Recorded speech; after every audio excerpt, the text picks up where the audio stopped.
ਸ਼ੁਭਮਨ ਗਿੱਲ ਇਹਨੇ ਦਿਨੀ IPL ਦੇ ਵਿੱਚ ਬਹੁਤ ਚੰਗਾ ਪ੍ਰਦਰਸ਼ਨ ਕਰ ਰਹੇ ਨੇ, ਪਰ ਜਿੱਥੇ ਕਹਿੰਦੇ ਪ੍ਰਸ਼ੰਸਾ ਹੁੰਦੀ ਹੈ ਉੱਥੇ ਹੀ ਦੂਸਰੇ ਪਾਸੇ ਨਿੰਦਿਆ ਵੀ ਨਾਲੋਂ ਨਾਲ ਚੱਲਦੀ ਹੈ। ਪਰ ਆਹ ਕਿਸ ਕਿਸਮ ਦਾ ਭਾਣਾ ਵਰਤ ਰਿਹਾ ਹੈ ਜੀ। ਹੁਣ ਸ਼ੁਭਮਨ ਗਿੱਲ ਦੀ ਭੈਣ ਨੂੰ ਨਿਸ਼ਾਨਾ ਬਣਾਉਣ ਵਾਲੀਆਂ ਪੋਸਟਾਂ ਪੈ ਰਹੀਆਂ ਸੀ, ਉਸ ਦਾ ਦਿੱਲੀ ਮਹਿਲਾ ਕਮਿਸ਼ਨ ਦੇ ਵੱਲੋਂ ਨੋਟਿਸ ਲਿਆ ਗਿਆ ਹੈ ਜੀ ਸਵਾਤੀ ਮਾਲੀਵਾਲ ਹੋਣਾ ਵੱਲੋਂ।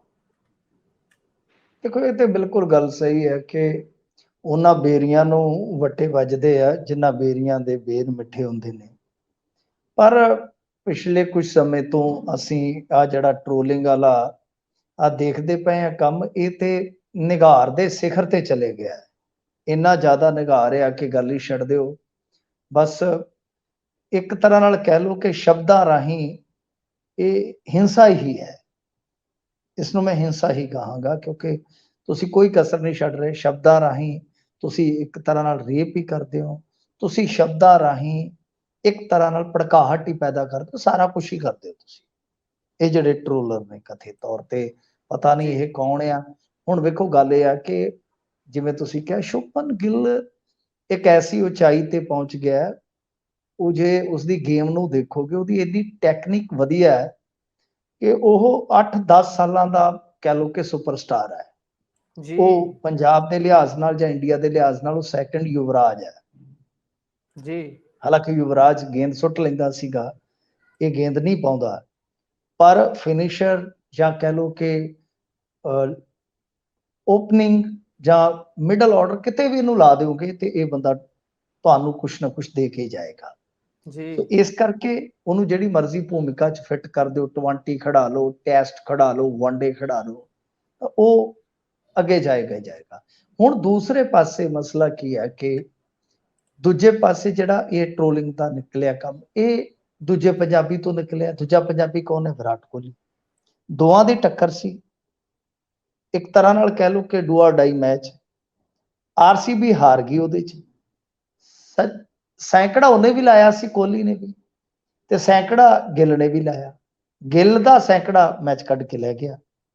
ते उस तो बाद जिहड़ी इहदी भैन है शाहनील, उहने एक तस्वीर जिहड़ी सी वो पाई अपने इंस्टा ते, ते उस तो बाद ओह जिहड़े कह लो कि तथा कथित RCB दे फैन सीगे जिहड़े, ओ मतलब कि इन्हां होशियां हरकतां ते उतर आए। तो हुण चंगा कीता है दिल्ली महिला कमिशन ने इस गल का नोटिस लिया, FIR शायद हो जाएगी। तो होना भी चाहिए कि इन्हां बंदियां चों कुछ नूं, सारे तो नहीं फड़े जाते होंदे, कुछ नूं फड़ के ते एक बारी इदां लोकां दे सामने लियाउणा चाहिए कि दूसरिਆਂ नूं मत आवे। अगे वैसे विराट कोहली नूं जदों ट्रोल किया गया सीगा, इहदी बेटी बारे एक ने बहुत गंदा कॉमेंट किया सी। उहदी बेटी हाले उदों कह लो कि दुध मूंह बची सीगी, तो उन्होंने फड़ के लिया गया सीगा हैदराबाद वाली साइड तो, ते 26 साल का वो इंजीनियर निकलिया सीगा। सारी जिंदगी पई सी। विराट कोहली बड़े दिल वाला आदमी है, उसने उन्होंने माफ कर दिता सीगा ये सोच के कि इहदा कैरियर खत्म हो जाएगा।